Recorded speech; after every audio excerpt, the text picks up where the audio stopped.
Coming up on the Locked On Ole Miss podcast, we talk about Chris Kiffin's decision to move back to the NFL. It's not all that surprising. Stick around for that. And Tom Vanderford giving his perspective on Ole Miss Sports and specifically football. This is the Locked On Ole Miss podcast. You are Locked On Ole Miss, your daily podcast on the Ole Miss Rebels. Part of the Locked On Podcast Network, your team every day. All right, welcome to the show. This is the Locked On Ole Miss podcast. I'm your host, Stephen Willis. Thank you very much for joining us. Thank you for making the Locked On Ole Miss podcast your first listen every day. We are free and available on all platforms, including YouTube. Do us a favor and hit subscribe, hit the bell, and give the video an upvote. We would appreciate it. Thank you very much for that. On today's show, we're going to talk about Chris Kiffin to the Cleveland Browns and why that is happening. We talked about it with Tom Vanderford. Whenever his segment comes up, a little bit about the Chris Kiffin to Cleveland situation, and let's talk about it right now and see kind of what's going on with it. Chris Kiffin is going back to the Cleveland Browns a month after the taking Ole Miss job. Why? Why is he doing that? And the answer is recruiting. Now, understand this. Whenever you're a young, up-and-coming coach and you are paying your dues, recruiting is a part of the job. And it doesn't matter if you can make your bones on it or not. It's a part of the job. And if you can make a name recruiting like Chris Kiffin did, it helps you accelerate your career path at the college game. It just does.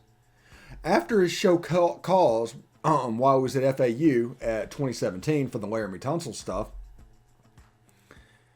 he went to the San Francisco 49ers and learned and got in the system in the NFL. And he was able to just coach ball, just figure out, be a scheme head, be an X and O junkie, and things like that, and not have to worry about recruiting. And I bet you it's amazing how much position coaches have an easier job when they get to the NFL. I mean, it's just is what it is. And it's because of no recruiting. Because if you think about recruiting, understand this. You come into the recruiting game from the NFL, and part of your job is cold calling 15 and 16-year-olds. Now, you don't know what a 15 and 16-year-old is going to say. You don't know if they're interested. It's a true cold call to gauge interest. If that happens, you build a relationship over time. You basically become friends with these kids. It's a headache for position coaches. It's an absolute headache for them. And some people, when you come back, and by the way, you can never come back. There's no such thing as going back. College fans are so reactive, and they're so about trying to put the toothpaste back in the tube and trying to recreate the magic they had before. It never works. Ole Miss hired John Vaught in 1973. Did not work. Wesley McGriff after 2012 did not work. So quit trying to recreate magic that happened and always attack magic in a new way. You want to create something new to happen. It doesn't matter if they're there. Doesn't matter if you had success doing it that way. Find somebody that can do it his way. And that's the secret, because you end up getting in a 3-year death cycle of firing coaches trying to recreate magic in the past. Ole Miss did that after John Vaught, with Ken Cooper and Steve Sloan and even Billy Brewer brought a little bit of bowl magic, but it took the mid-90s for Ole Miss to kind of turn the corner and take that next step to where they were perennially a 6, 7, 8 win team. You can't recreate magic. So when Chris Kiffin coming back, and everybody was excited about that, including me, honestly, I like Chris. Chris was a GA whenever I was at Ole Miss and on staff. Him and Grant Hurd, actually. So a lot of Hugh Freeze's staff that he came to Ole Miss with included those GAs and stuff when he moved to Arkansas State. So it's hard to recreate that magic. Also, recruiting is a bear, and it's changed even in the last 5 years. NIL has changed the game in recruiting. So when you make your bones recruiting and you have to do it over and over again, the NFL starts looking good over and over. Because the X's and O's guys in college, they're analysts. That's what they do. It's for X's and O's wonks. It's got to the point where the on-field coaches where you can recruit, that's what they do. They hire recruiters in those positions as best they can. Heck, Ole Miss is in a situation to where 9 of the 10 are just recruiters. And the one that's not considered a recruiter is Chris Partridge, who's a recruiter. So it is what it is. But understand that it is very difficult for these guys coaching ball from the NFL, going to college and starting to pick up that recruiting thing. Now, a little bit later, we're going to talk about what's next and how do we look at that. And we're going to talk about the Super Bowl a little bit because this weekend is the Super Bowl. It should be a lot of fun for that. BetOnline has you covered this season with more props, odds, and lines than ever before as football continues its march through the playoffs right to the big game this weekend. BetOnline.net remains the best spot for all your sports scores, podcasts, and news this season. And it's not just football. BetOnline has up-to-the-minute info on pro and college hoops, NHL, boxing, UFC, along with real-time updates of current games. Don't wait to take advantage of all the new amazing offers available for the 2022 season. BetOnline, where the game starts. All right, so we've talked about Chris Kiffin in the NFL and him going back and why he would do it. And we spent 5 minutes talking about that. And my general rule is not to talk about people that aren't at Ole Miss. I don't really care about missed opportunities of what you didn't get. I care about what you have. And what are we going to have? And I just severely trust Lane Kiffin when it comes to hiring. I do. Anyway, before we get started, it's Super Week brought to you by Get Upside, and there's no better place to get coverage of the big game other than Locked On NFL Podcast. Locked On Bengals and Locked On Rams are in LA all week covering the big game. So, I have no even waning confidence in Lane Kiffin being able to hire a coach. He's going to be able to hire a coach. He's going to be able to get a co-defensive coordinator that's probably in pretty good shape to run what he wants to run. Now, what I would do, you're committed to this 3-2-6. They've done that over the last 2 years. They've recruited to it. They implemented the scheme last year. They recruited to it in the offseason. They brought transfers in the offseason. So this is my idea. Find somebody that is somewhat in that tree and bring them in as your co-offensive or co-defensive coordinator. Let them be the number 2 behind Chris Partridge. After Chris Partridge moves on and takes a head job somewhere or gets another thing, you can promote that guy to run your system. Because that's what they're doing right now with these co-defensive coordinators and co-offensive coordinators, by the way. There's a number 1 and a number 2. And the number 1 is actually calling it and doing what he's supposed to do. The number 2 is training and basically mentoring. So whenever that guy leaves, they can just move him up. That's how that works. That's John David Baker. That is everything that goes on with that offense is going to be about a mentoring position where you basically intern and take over whenever you need to take over. It's about succession, I should say. So understand that. It's not an overly complex thing. So I think that I would do that. I would find somebody that has run the 3-2-6, either at Baylor when Matt Rule was there, or Iowa State under the John Haycock tree. Even somebody that they brought in a cornerbacks coach that has done the 3-2-6. Find somebody from that Barry Odom tree and bring him in as well, because they do some interesting stuff with that 3 safety defense. It's interesting. And when you look at it, it's 4 safeties on defense. You have 2 deep and you have 2 box. And the idea is you mix them all up to where they can all play certain positions, because then you can't get a read on how they line up, what they're doing. If the free safety and strong safety playing back deep is up at the line of scrimmage, they can assume they're in coverage because they are. But if all those guys rotate, it is really hard for a quarterback to get a beat on it.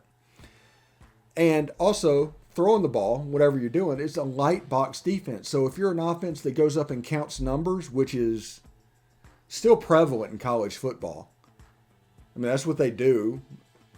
But they just go up there and count numbers. It looks like there's a 4-man box, but in reality, there's 8 people playing the run in that run fit. And not really understanding that. This isn't NFL football. First of all, get that in your head. This is not NFL football. There is a situation where this defense uses the offense's rules that have been in place for 100 years against them. For instance, if the quarterback runs out right, the middle linebacker blitzes, vacating their hole in the zone. Why would you do that? Why would you leave that wide open swath in the middle of the defense? It's because the rule says do not throw back across your body, and coaches have drilled into their quarterbacks not to do it. So it's safe not to do it. There's not a Patrick Mahomes. There's not somebody that can really hurt you doing that, even though the middle of the field is open. Arkansas completely shut down Zach Calzada and Texas A&M by vacating the middle of the field. Just force him out of the pocket, vacate the middle of the field. That was their whole scheme. And that's what they did. So that's probably the next step in offensive rules, is basically throwing the ball back across the middle of the field, because that is vacated.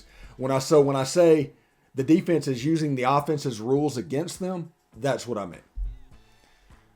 So this is the time of the year when I'm pretty much giving up on all my New Year's resolutions. Well, not this year. This year I'm sticking to my resolutions to eat right, thanks to Built Bar.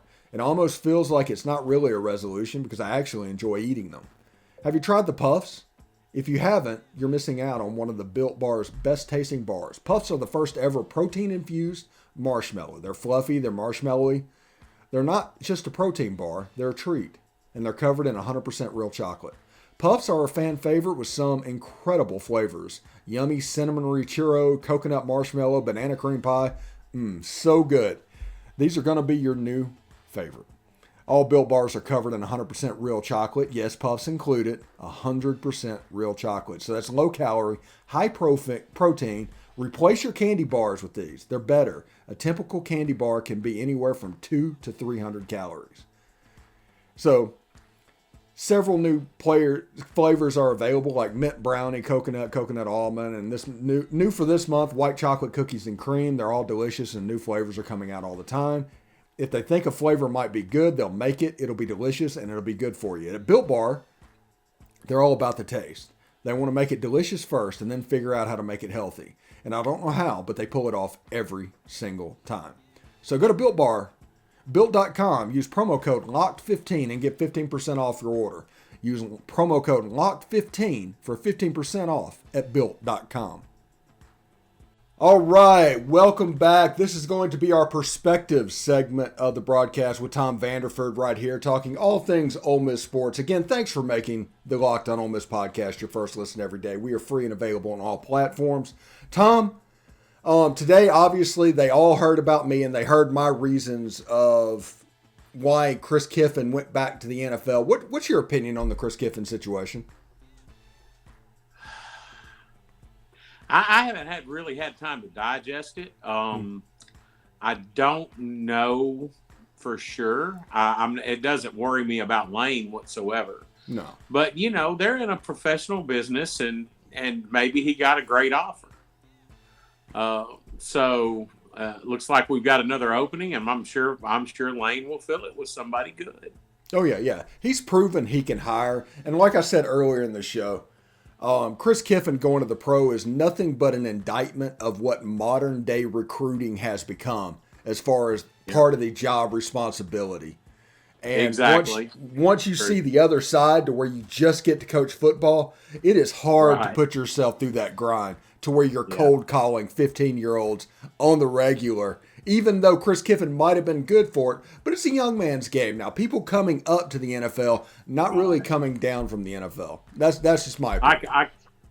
I completely agree with you. And also, we've got to remember there's history there with the NCAA with that, I think it was a 2-year show cause. So, I don't think that affected his decision at all. But I think one positive for it is that whatever microscope, even though all that's legal now, that was going to be put on our program, for that's gone. I love Barney Farrell. He's from Alcorn County. He went to Kossuth High School. Yeah, I know Barney well. I sat beside him many there's days. Yep, and he's a great guy. My personal opinion, he took a fall for something, and he's a good guy, and I'd love to have him back. But I could understand if the university didn't, was cautious about stuff like that. He's a wonderful guy. He's the nicest guy you ever meet. Romero Miller told me one time.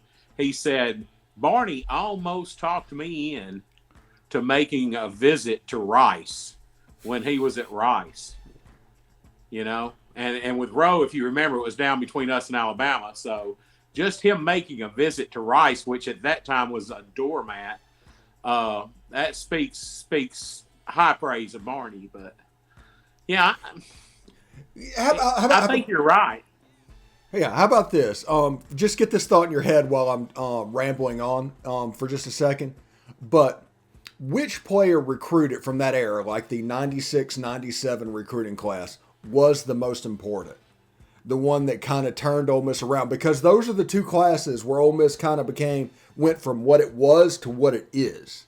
Now we're trying to take the next step, but to get there, which recruit was most important for that? So just think about that for a second. Now, the important thing to remember with Chris Kiffin, there's a lot of fans that always try to think backwards. They try to do something again. I mean, we even hired John Vaught again. He came back as an interim capacity in like 73. So they always want to go backwards. And it rarely, if ever, works going backwards. It's not going to do what you expect it's going to do. The magic isn't going to come back. It's going to be a different situation. And Chris Kiffin is just another example of that happening. Now, yeah, Fred McGriff too. Yeah, or Wesley McGriff, not the crime Wesley. dog. I'm sorry, Wesley McGriff from the same. Man, I've had a long day. Yeah. Wesley McGriff from the same time. He did wonders in that first class for Hugh Freeze, and we brought him back. Thought he would have some answers, and it just didn't work out. Yeah, it just never really works out that way. Whenever you break up, there is no getting back together with your ex and recreating that magic that was so special the first time. It just doesn't happen. Right. But one of the theories I have, and this is just me thinking, just my opinion, I have heard nothing, that Chris Kiffin, when he got here with the expectation that he might have been maybe the number one in the co-defensive coordinator room. And when he got here, he saw that Chris Parcher was that. They were running the 3-2-6 system. Chris Kiffin is a primarily four-man front guy, and saw that maybe he was the next in line and wasn't really willing to wait his turn. I do not know if that's true. That's one of the dots that is just plausibly connected in my head when this happens. Mm-hmm. Yeah, that's possible. I don't think we'll ever know for sure. No. But I think, money's a big motivator, and not having to recruit's a big motivator. I mean, like you said, when you get older, college football recruiting is a big deal. It's 24/7, 365. There's as soon as you close one class, you're working on the other. Yeah. Yeah. So, I mean, it's a lot of work. Yeah. And in the NFL, you've got professionals that you're coaching. It's just a totally different mindset, So that may be part of it. Charlie Weiss Jr. was born about the time I started college. It's a young man's game. He's a kid. Yeah, he's a kid, and like you said, it's a young man's game. A lot of those guys are very young on his staff. A lot of the ones that left were very young. I think he's doing that intentionally. Because this I is think he is too. Yeah, the landscape in recruiting has changed. The on-field coaches, they don't have to be X's and O savants anymore. You don't have to have a well-balanced coach. You can go out and hire 8 to 10 recruiters. And then you put your X and O's guys as analysts in the back room. They don't have to recruit or do anything. And then you just figure out a way to mesh that. And that is really the new norm when it comes to college football. I completely agree. Mm-hmm. I completely agree. For anybody except even Alabama does it. Yeah. They just do it in reverse order. A lot of their coaches are older, like Bill O'Brien. and they have wonderful young people that are in those administrative roles, and some of them are GAs and assistants, and hey, they get it. These kids, they've got to talk this kid's language, But getting back to what you asked me earlier, okay. For me, it's really easy. I mean, you had Kenyatta Lucas, you had Romero Miller, you had Deuce McAllister, you had Big Terrence Metcalf. It would have to be Deuce McAllister for me. Okay. In my opinion, the most important player that Ole Miss has signed before Eli, whenever we kind of made that jump after the first probation, was Rufus French. I don't think you get Romero. I don't think you get Deuce. I don't think you get Terrence without Rufus French. I think he is, as a tight end, the most important recruit Ole Miss has signed in the 90s, essentially, leading up to the Eli's and all that. Yeah. I don't think any of that happens without Rufus. He's All-American. Mm-hmm. Yeah, he's All-American. If he didn't get hurt, he would have had a long NFL career. But unfortunately got hurt, decided to leave early. Probably some bad advice.